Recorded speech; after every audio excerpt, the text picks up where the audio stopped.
Assalamualaikum warahmatullahi wabarakatuh. Selamat datang rekan-rekan semuanya di channel Jak Profesor ya. Apa kabar sahabat semuanya? Semoga sehat dan dimudahkan semua urusannya.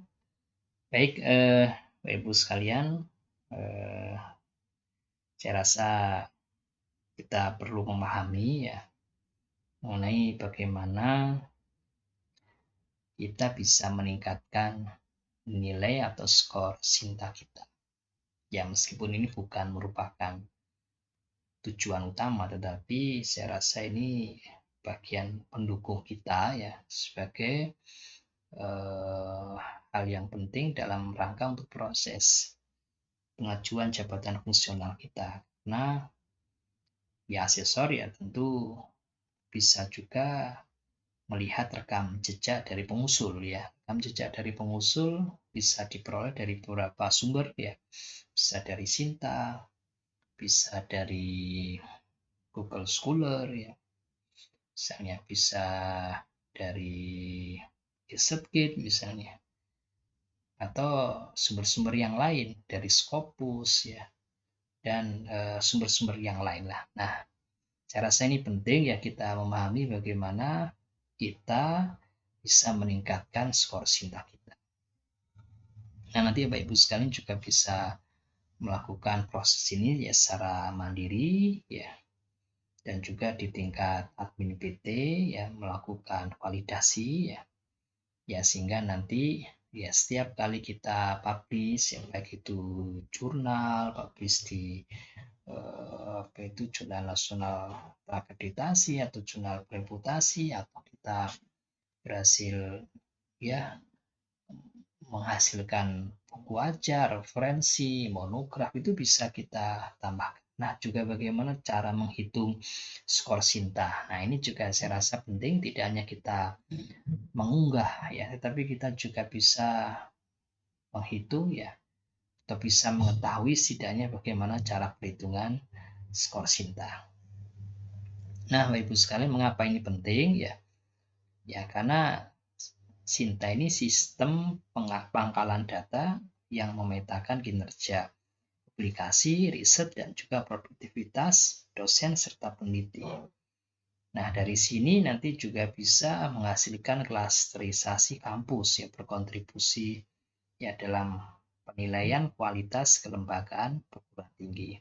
Nah, kemudian yang kedua juga bisa untuk kenaikan jabatan fungsional tadi yang seperti yang saya sampaikan yang menjadi tolak ukur portofolio ya untuk pengusulan ya mulai hanya ke guru besar. Saya rasa lektor juga memperhitungkan ini juga, melihat ini, dan lektor kepala demikian juga. Nah, juga selain itu juga kelayakan hibah yang menjadi syarat eligibilitas pengajuan dana riset nasional. Nah, ini juga di buku panduan ya, itu minimal skor Sintanya misalnya 100 atau skor Sintanya minimal sekian menjadi ketua pengusul. Nah, Bapak Ibu sekalian, dan tiga pilar utama optimasi skor Sinta nanti akan kita jelaskan ya. Jadi pendekatan komprehensif dalam mengelola luaran tridharma perguruan tinggi secara terukur dan berkelanjutan. Tiga pilarnya ini, jadi yang pertama adalah publikasi itu sendiri, baik publikasi buku maupun publikasi jurnal. Jadi menggeser target publikasi ke jurnal internasional bereputasi. Dan juga saya rasa bukan hanya jurnal internasional bereputasi mulai Scopus Q1 sampai dengan Q4, tapi juga jurnal nasional terakreditasi ya mulai dari Sinta 6 sampai Sinta 1, dan juga memproduksi buku akademik yang berkualitas yang ber-ISBN yang resmi dari Perpusnas. Sini buku ajar bisa, referensi, monograf ya, dan juga bisa book chapter. Nah, ini yang pertama. Dan yang kedua, diversifikasi dan sitasi. Jadi bukan hanya kita menghasilkan banyak publikasi yang bagus, tetapi juga bagaimana ya kita mendiversifikasi dan juga sekaligus kita berupaya untuk memberikan dampak ya dengan cara penelitian kita banyak disitasi oleh sumber yang lain ya, oleh artikel yang lain. Jadi mengonversi riset menjadi atas kekayaan intelektual seperti paten atau hak cipta, serta mengoptimalkan keterbacaan global karya ilmiah kita agar bisa dirujuk dan disitasi secara luas, karena perhitungan Sinta juga nanti memperhitungkan sitasi. Nah, yang juga tidak kalah pentingnya di pilar yang ketiga adalah sinkronisasi data. Jadi menghubungkan ya profil Sinta kita secara berkala dengan portal Google Scholar, maka Google Scholar-nya juga perlu kita update ya. Dan juga di Garuda, kalau misalnya masih ada artikel kita yang mungkin nama sama tapi belum kita merge, kita gabung jadi satu, maka kita proses itu ya. Dan juga Scopus. Jadi Google Scholar, Garuda, dan Scopus ini kita lakukan pemutakhiran data secara secara rutin ya. Jadi yang pertama tadi, bagaimana kita menghasilkan sebuah strategi publikasi jurnal ilmiah. Ya, mungkin kalau kita sudah lektor kepala, ya sekarang saatnya kita harus mentargetkan untuk jurnal internasional yang bereputasi, yang berindeks Scopus dan WOS. Maka prioritaskan pengiriman draft artikel kita ke klaster kuartil yang tinggi, misalnya kuartil 1 atau kuartil 2, karena memang persyaratan untuk pengajuan ke guru besar, ya, untuk yang syarat khusus yang pertama adalah minimal ya dengan SJR ya di atas 0,25. Nah, di situ juga sehingga itu yang menjadi prioritas kita. Ya, karena bobotnya juga untuk yang kuartil 1 sama kuartil 2 juga bobotnya di dalam sisi Sinta itu ya bobotnya lebih tinggi lah, 40. Nah, kemudian yang kedua ya kita juga menyasar, jadi jurnal internasional bereputasi ya, sedangkan jurnal internasional di luar yang terindeks Scopus dan Web of Science, maka lebih bagus kita publikasi di jurnal nasional yang terakreditasi saja. Ya. Jadi manfaatkan ya ekosistem jurnal terakreditasi Sinta 1 hingga Sinta 6. Biarkan semuanya lihat aja ya di laman Sinta ya.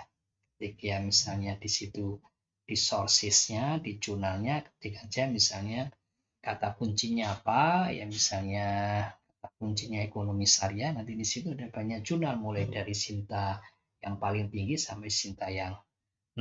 Nah, di situ, nah itu kita bisa menjadi pilihan ya, jurnal-jurnal yang bisa kita jadikan sebagai publikasi artikel kita.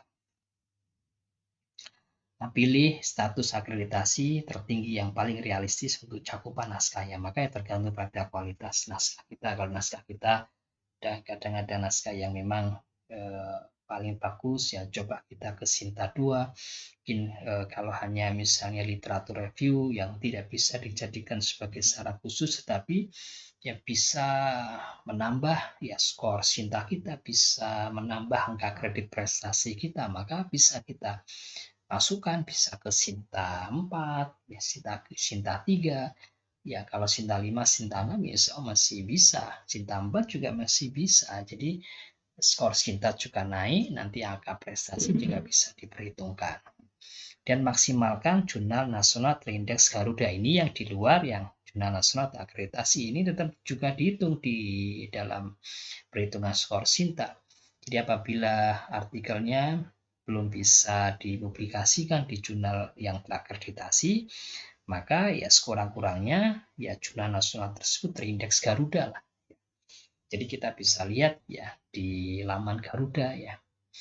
Nah, kemudian kolaborasi penulisan internasional, lakukan joint research dengan pakar atau dosen luar negeri untuk mendongkrak kebaruan secara teoritis dan juga keterbacaan global, nanti bisa disitasi oleh jurnal internasional yang bereputasi ya, sehingga nanti bisa mendongkrak skor Sinta kita. Dan juga peluang sitasi lintas negara secara masif. Itu yang strategi. Kemudian yang berkaitan dengan optimasi buku dan haki akademik di penerbitan buku yang ber-ISBN, karena nanti ketika kita akan mengupload buku ya secara manual ya di Sinta itu perlu kita masukkan ISBN. Maka buku yang kita hasilkan ya maka harus yang ber-ISBN. Buku ilmiah memberikan lonjakan angka kredit yang sangat besar untuk pengusulan jabatan fungsional dosen. Jadi selain juga untuk jabatan fungsional dosen juga skor Sintanya dihargai cukup besar. Buku referensi ya buku berbasis hasil riset yang mendalam ya, dengan muatan novelty atau kebaruan sains itu diberikan bobot yang cukup besar, itu 40 poin. Dan buku ajar atau monograf ya buku panduan kuliah mahasiswa atau kajian terfokus pada satu subtopik ya bobot 20 poin. Ini memang Bapak Ibu sekalian perhitungan Sinta masih mengacu di regulasi yang lama, yaitu kalau monograf 20 ya. Padahal kalau di regulasi yang terbaru dari Kepmen 39 tahun 2026 itu nilai angka dari monograf sudah 40, tapi perhitungan di Sinta masih mengacu di perhitungan yang lama. Nah, kemudian pastikan diterbitkan oleh penerbit yang bereputasi. Artinya di sini yang memiliki keanggotaan IKAPI dan terdaftar resmi di Perpusnas. Nah, kemudian hasil riset kita juga bisa dikonversi menjadi haki. Misalnya selain kita juga menghasilkan artikel, maka kita juga bisa ya menghasilkan ya haki misalnya. Ya, setiap produk draft riset yang memiliki daya guna komersial atau praktis ya, maka sebaiknya bisa didaftarkan hakinya. Ya, bisa paten biasa atau granted ya. Solusi teknologi baru berkekuatan tinggi, misalnya ini diberi bobot yang cukup besar, itu 40 poin. Paten sederhana yang granted, ini inovasi praktis dengan masa uji singkat, ini bobotnya 20 poin. Jadi beda antara yang paten biasa dengan yang paten sederhana. Dan hak cipta ini ya tidak terlalu besar nilainya kalau dalam perhitungan Sinta. Jadi perlindungan formal atau modul belajar ya bisa software ya, seni atau karya tulis ini tidak banyak, ini bobotnya hanya 1 poin ya. Tadi jadi fokus. Tapi kalau misalnya tidak ada haki dalam bentuk paten biasa atau paten sederhana ya fokus ke buku saja, karena buku referensi juga poinnya sama dengan paten biasa dan buku ajar juga poinnya sama dengan paten sederhana. Nah, Ibu sekalian, bagaimana sebetulnya formulasi perhitungan skor Sinta? Jadi di sini secara overall ya. Jadi di sini ada D, ya D di sini dokumen. Di dokumen itu luaran yang terverifikasi yang mencakup bisa publikasi jurnal ilmiah tadi yang sudah kita jelaskan, bisa jurnal internasional bereputasi, bisa jurnal nasional akreditasi, bisa jurnal nasional yang terindeks Garuda, dan buku yang ber-ISBN ya bisa dari mulai buku referensi sampai chapter bisa, proceeding juga bisa di situ, serta dokumen haki resmi tadi ya, paten sederhana, paten haki yang hak cipta. Nah, ini dikalikan dengan tiap dokumennya memiliki bobot kemudian dijumlahkan. Nah, di situ ditambah dengan yang komponen sitasi. Jadi total indeks citasi karya ilmiah di pangkalan data bereputasi internasional. Jadi total indeks yang ada di Scopus, yang ada di Web of Science, serta pangkalan data global seperti Google Scholar, ya, nah itu juga menjadi komponen perhitungan dikalikan dengan bobot. Ya, tentu yang paling besar bobotnya adalah kalau citasinya itu untuk yang Scopus dan Web of Science.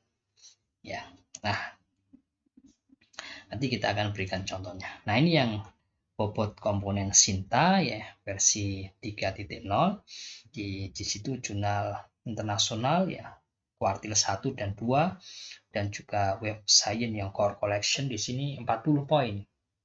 Ya, yang core collection ini seperti misalnya itu yang social science itu ya. Dan kalau yang SC itu mungkin enggak ya, tapi ini di sini yang social science seperti itulah ya, nanti coba dipahami lagi mengenai WOS itu. Dan kalau yang Scopus kuartil 3 di situ 35 poin ya. Ya ini sama ini dengan perhitungan kalau di Kepmen 39 ya. Kepmen 39 kan kuartil 3 dihitung 35. Tapi kalau kuartil 4 yang disinta di sini dihitung 30 poin.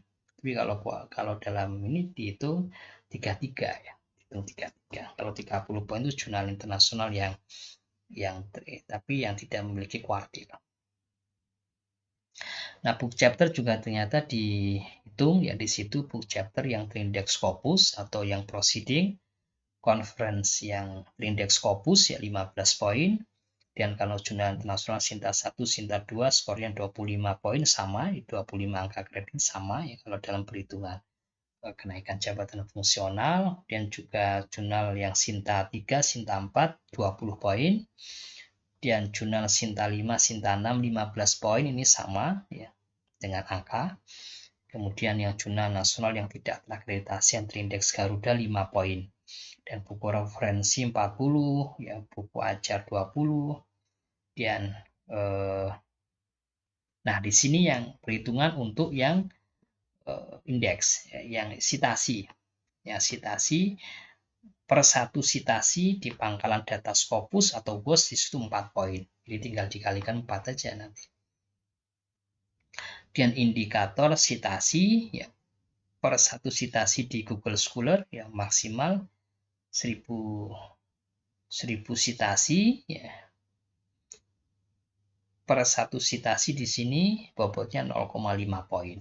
Jadi yang ada di Google Scholar juga diperhitungkan di sini ya. Per satu sitasinya dikalikan dengan 0,5 poin. Nah, jadi kalau kita lihat perbandingannya, yang paling tinggi tentu Scopus kuartil 1 dan kuartil 2, kemudian buku referensi. Yang Scopus kuartil 3 juga cukup besar, 35 poin. Ya, Scopus Q4 atau monograf ya 30 poin, tapi di sini sebetulnya monograf itu 20 ya, antara 20 atau 30 poin. Nah, di sini mungkin ada yang nggak sesuai ya. Kemudian jurnal Sinta 1 dan Sinta 2 25 poin. Nah, di sini sitasi Scopus per sitasinya 4 poin. Nah, di sini sistem Sinta itu sangat menghargai reputasi global. Di menulis satu buku referensi atau menerbitkan manuskrip di Scopus Q1 itu setara dengan 10 kali sitasi Scopus. Jadi karena satu kali citasinya 4 poin. Kalau ada 10 kali citasi di Scopus, maka nilainya sama, yaitu 40. Atau 80 kali citasi di Google Scholar, itu nilainya juga sama, yaitu nilainya 40. Kemudian karena per citasinya di Google Scholar dihitung 0,5. Nah, kemudian misalnya di sini contoh kasus ya, contoh perhitungan di simulasi matematis ya, misalnya ada Dr. Budi ini, satu jurnal Scopus Q1 40 dan satu jurnal Scopus Q4. Jadi nilai totalnya 70. Dan dua jurnal Sinta 2 jadi 2 kali 25 50 ditambah dengan satu jurnal Garuda 5 jadi 55 poin. Dan buku referensi 1 40, buku ajar 20, buku chapter di sini 30. Jadi buku chapter 30 ya. 60. Jadi kalau di 15 ya masing-masing buku chapter itu 15. Kalau di total di situ ada 90. Kemudian satu paten sederhana 20 ditambah hak cipta 2 kali 1 tadi 1 sehingga nilai 22 poin. 8 sitasi Scopus 8 kalikan 4 ditambah 60 sitasi Google Scholar 60 kalikan 0,5 poin ketemunya 62. Ya, sehingga kalau di total ya tinggal kita lihat kalau di total nilainya 299 ya, ini si Sinta score overall. Kemudian untuk yang perlu Bapak Ibu sekalian melakukan sinkronisasi dan update data yang ada di Sinta, jadi masukkan ya Google Scholar ID-nya, ya, Scopus Author ID-nya, host ID dengan benar pada profil akun Sinta. Jadi dilakukan pentautan akun. Ya, kemudian unggah manuskrip di repositori institusi, ya, dan daftarkan metadata buku ber-ISBN secara lengkap. Nah, di situ. Dan klaim manual, ya, laporkan karya berupa haki, prototype atau PKM kepada operator LPPM kampus untuk diinput secara manual. Kemudian lakukan sinkronisasi secara otomatis secara berkala setiap 1-2 minggu demi memutakhirkan skor Sinta. Jadi kita lakukan sinkronisasi secara otomatis lah setiap bulan, misalkan 2 kali. Nah, itu saya rasa Bapak Ibu sekalian, ya, sehingga kita bisa melejitkan ya skor Sinta kita ya sebagai bagian dari rekam jejak. Ya, rencanakan ya dengan baik ya, dan bisa kita mengoptimalkan profil Sinta kita dari sekarang. Demikian Bapak Ibu sekalian, ya, mudah-mudahan informasinya bermanfaat kepada rekan semuanya. Terus ikuti channel Jam Profesor bersama menuju ilmuwan berkarya. Saya akhiri, Assalamualaikum warahmatullahi wabarakatuh.